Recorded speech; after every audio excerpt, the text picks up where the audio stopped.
Hi everybody, it is Sabrina here. This is my pregnancy journey video for week 29. So I am 29 weeks pregnant now, wearing a dungaree. So in terms of how I'm feeling a little bit better this week. Got over some emotional stuff in the last 2 or 3 weeks.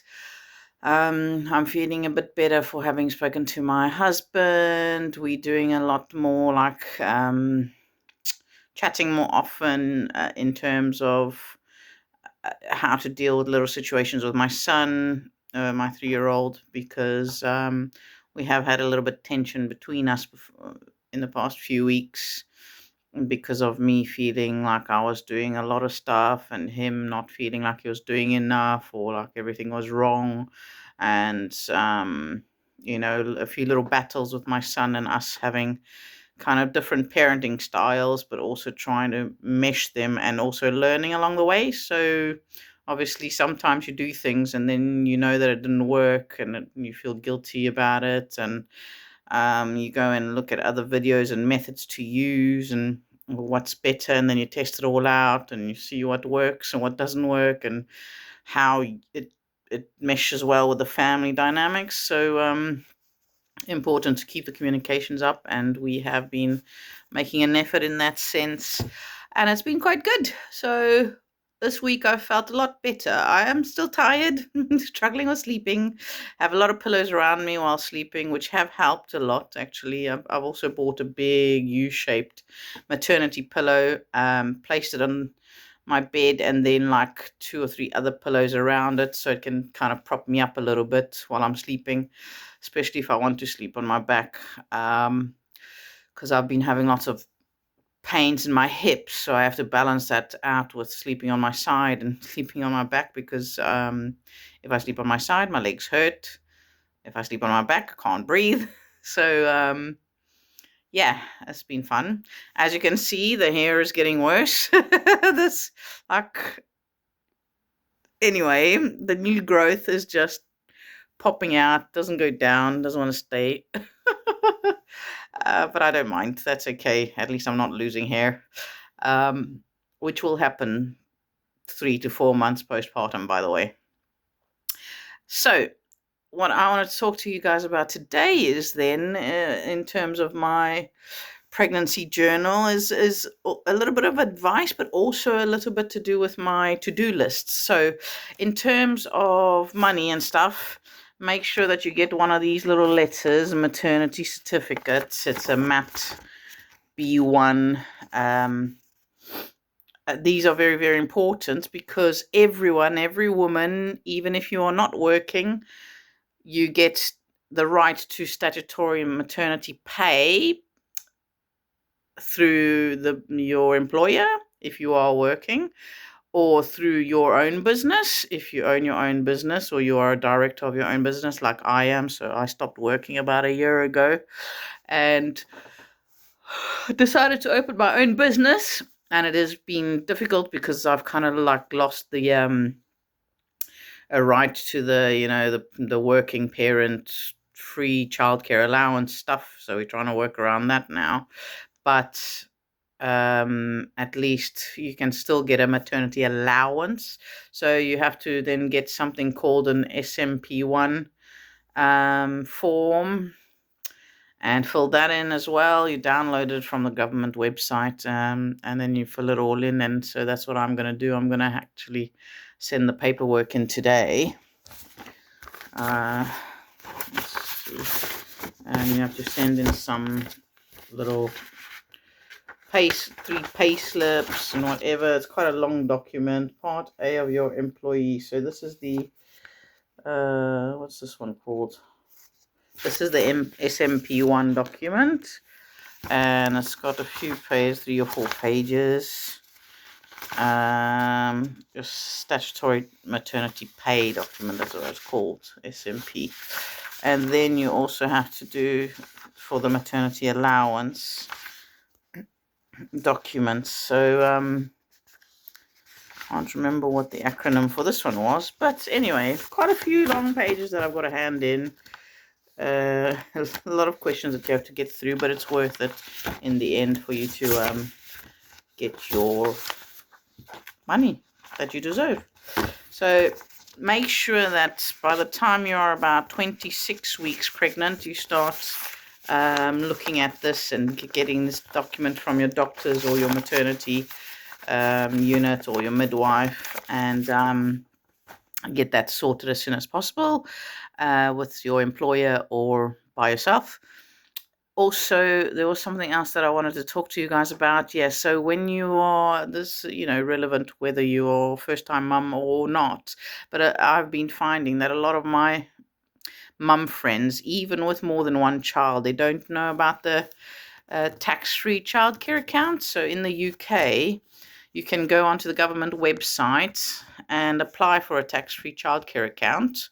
So you just have to have your login details to the tax man, and so your government gateway ID and your password, and then you can actually apply for it there, or you can go onto the Children's Choices website, and they'll also give you links and things like that.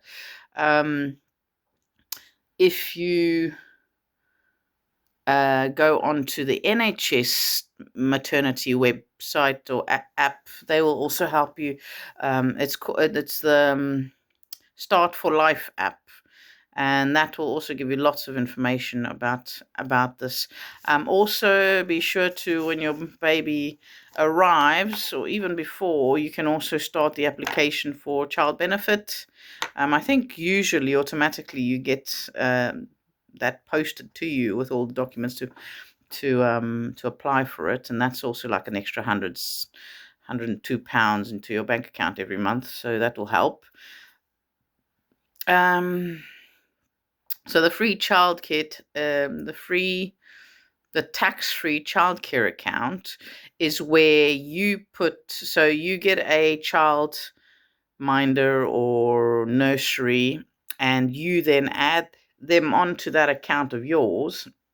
Then, say now your invoice is £200 a month from the nursery or the childminder or whatever, you can then put in £150 into your childcare account, into your tax-free childcare account, and the taxman or the government will give you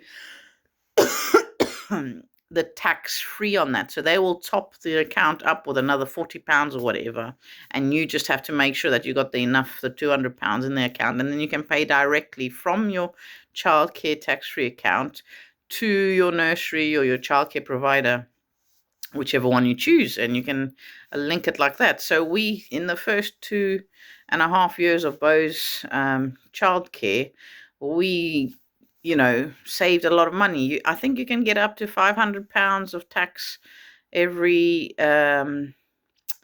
semester, every 3 months or whatever. So it's actually quite a nice amount of money that will help you.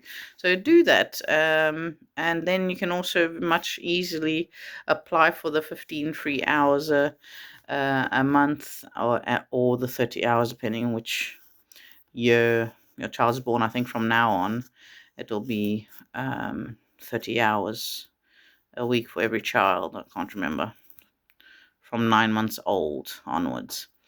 So that's quite good as well. Now make sure you're on it with these things. So the next kind of thing I wanted to talk about was just a little bit about the checklists, because I'm starting to ramble in my brain about what I need to do and get ready for myself. And I've been doing loads of shopping and trying to get ahead in stages so that I don't feel like I'm catching up late in the day. So I've already started making little lists in my little notebook. I've got a separate baby list and a mummy list, like I've spoken to you guys about.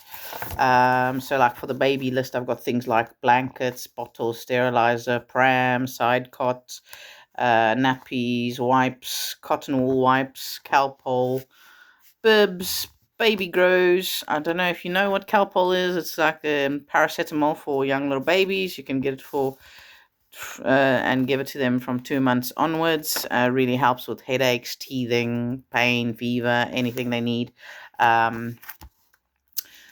Baby bibs, baby grows, sleep grows, so like the sleeping bags for babies apparently is a really, really safe way for babies to sleep and stay snuggy. So I had a few. I've got about 4 of them. But actually, I found out that the Tommy Tippy ones are like the ones with the safest uh, style, really. The ones where the head can't go under. It stays nice and snug here on the chest of the baby, and they can't actually wiggle themselves through, and the armholes are small enough as well. So I might buy another 1 or 2 of those baby sleeping bags from Tommy Tuppy, or get them secondhand on like Vinted and stuff. So many mums have loads of things given to them, and they just then resell them. And even though they're secondhand, they've never been used, but they're at a much lower price than at retail. So try to get your bargains as much as you can. I'm not one of those people that has to have everything new. I remember before my first baby came, I did feel like, oh God, it has to be all clean and tidy, and I don't want secondhand, and was a little bit of like preconceived ideas. I don't know. But since then, I've had loads of mums and friends that have lent me things and given me things that have never been used, and I've realized how wasteful the baby journey is. Apart from a car seat, everything else that I've gotten since has been secondhand, unless it's little technical things that I can't get secondhand. But it's been very, very useful actually to get into that world, and much cheaper. So I think you should also have a look at that. I've also written calendula oil, which is like a baby oil which calms the babies down. I found it really, really useful to give a little bath to Bo, and then massage him with a little oil. Also, most of it, the calendula oil gets a little bit more expensive, but most of the time I just use some coconut oil, which is also really nice, and he loved the little massages after bathing. And also some immune booster, because from a very young age, I know breast milk and stuff really helps with the baby's immunity system, but there's a lot of mums that don't do breastfeeding, and actually immune boosters or immune system boosters could be a really big help to preventing all the little colds and sniffles, and just giving them a better immune system. Especially when they first go to nursery, because then it's a whole other world of sick. It's not pleasant. And also I went to Boots and I found some really useful little bits. So this brand called Frida, Frida, or Frida, I don't know however you want to say it, has got quite a range of little things, and I've actually bought a few of them. So these are 2 of them. Now I bought the little windy bits that helped me with Bo when he had a little bit of constipation or a little bit of trapped gas up his bottom. And they're disposable. You can just throw, use 1 or 2 and then throw them away. But I thought that was very useful. They're little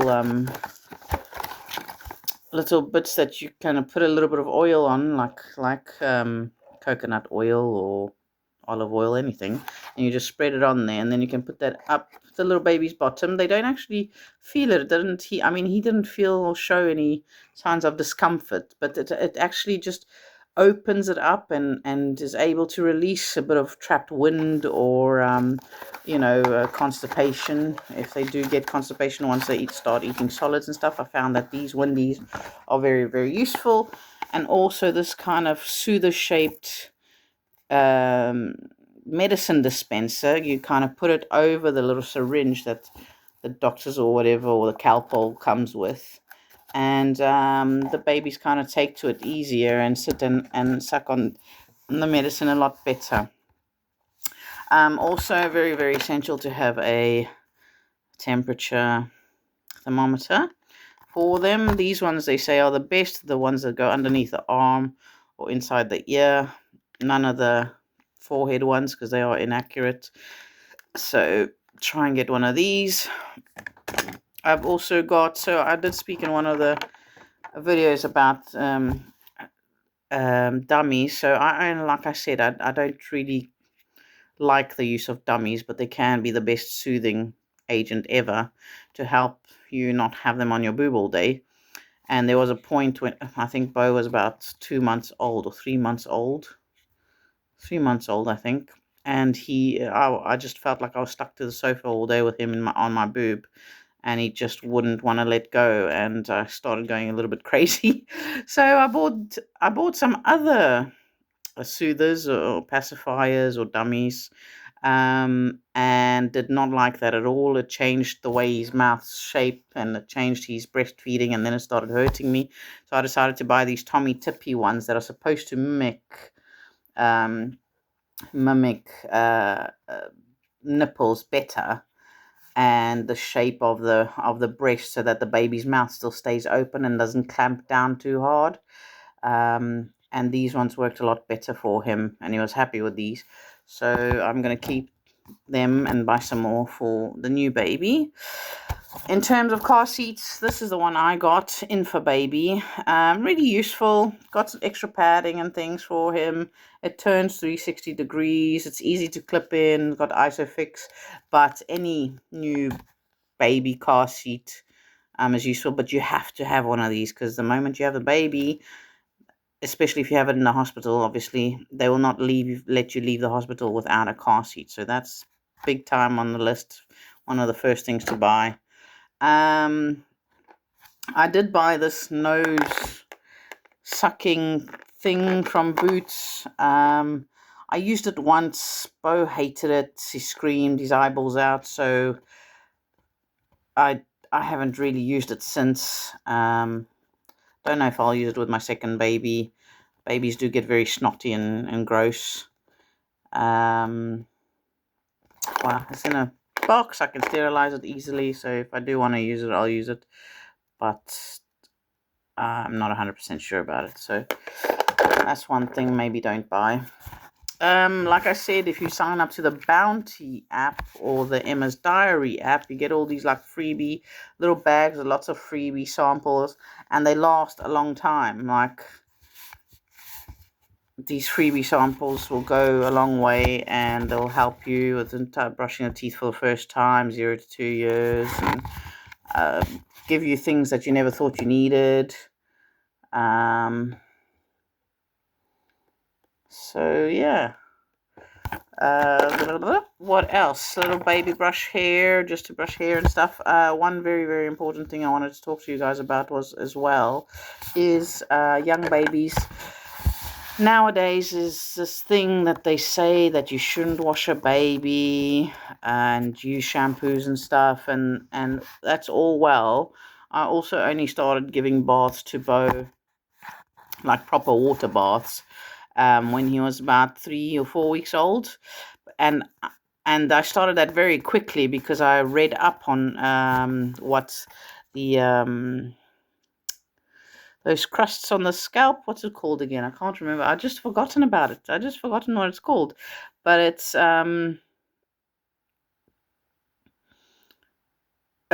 that's formed because your baby is dirty. So I was reading up about it, and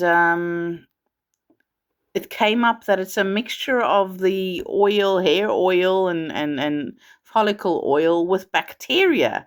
And I was just like, oh my God, I've never seen any baby in Portugal or Spain with that stuff on their head. And here I see it, here in the UK, I see it a lot. And very often you see it cover the whole head, and it's all flaky and crusty and gross. And I think women don't really realize what it is. And like I didn't realize what it is. I just thought, oh, that must be a healthy safety thing for the baby, protecting their scalp or whatever. When I read up of what it was, I was like, oh my God, I'm going to give my baby a bath straight away. And you can get these special little brushes, baby brushes, also from this Frida brand in Boots, which is like a gentle brush that can help you just scrape the stuff off. But you should try to keep your baby's scalp and hair clean, and don't be scared of washing a baby. I know maybe in the first few days, whatever, the little cotton wipes, very cute, with the warm water, washing them down. That's great. And obviously, until the umbilical, I think I waited until his umbilical cord fell off. the little stubby thing, till then, so that I wouldn't cause any infection or anything. But as soon as that fell off, I put him straight in the bath. I might bath my baby this time earlier because I really don't want him to get that horrible scalp crust. I really can't remember the name. Cradle cap. That's it. Cradle cap. It's awful. And you thought, oh, cradle cap, it's got a special cute name. That's sweet. It must be to protect their heads or their scalp. No, it's just dirt. It's just dirt. Somebody that doesn't wash their hair for ages, you start seeing all these yucky crusties and the hair all oily and gross. That's what's happening to your baby. So just wash them. I know people might disagree with me, and that's okay. Give me your opinion. I'm open to any discussion. Let me know what you do and what your preferences are, and that's great. Another thing I did buy quite early on was also a little baby tooth. This is also from the same brand, Frida or Frida. Little toothbrush sets for babies.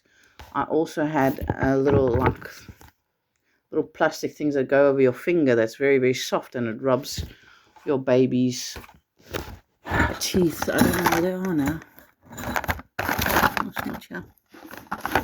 I saw it earlier on, but I can show you next video. This video is getting a bit long as well. Another one from the same brand I got was this little oh, it's not in here. This is my 3-year-old doing this. He obviously played with it and then it got lost, but it's a long little plastic like cleaner nail file type set, and it's got 4 little things, one for the ears, one for the nails, one for the skin, for the belly button or toe jam, and one for the nose. So this little thing is useful. I'll also show you next video because this is kind of a bit of a crash right now. 22 minutes. I'll be getting going now. Another thing I really enjoyed and made my life easier was this little baby nail trimmer. It's like an electric little machine with lots of little bits. To be fair, most of them are actually quite harsh, but the little orange soft nail file helped me so much. It just turns around. It's like a little nail file, electric nail file. You put the baby's nail gently to it and it files it all down. Instead of having to be scared to cut your tiny little baby's nails, this helped me so much. Just held his tiny little fingers and put his nail towards it, and I literally just filed it to the end of his fingers. And it was so useful. Like, I can't wait to use this again. I mean, since Bo's grown up, since he's been like 1.5 or so, I've never used it again, but for my next baby it's a really good choice. And I think they also come with a whole bag of spare sets of these, so you don't only have one set. This is what it looks like on the table in the box. So yeah, it's got all the little files there, and it tells you what strength they are. You know, for the baby, obviously the orange one is sandpaper and it's soft from 0 to 3 months, and then the yellow one you can use from 4 to 11 months, and the blue one, so on and so forth. So actually it's got quite a long life, and I found it very useful. So if you're thinking about anything, if you're worried about cutting your baby's nails, get one of these. That was useful. Anyway, I am going to have to say goodbye. I'll talk to you about other stuff next time, because this video has gone on. And next week I'm 30 weeks. Wow, breakthrough. I'm already in the 3rd trimester, and looking forward to the end, to be honest. Thinking about all the maternity choices I've got. I've read all my books, and I'm quite confident. So I'll speak to you soon. Bye.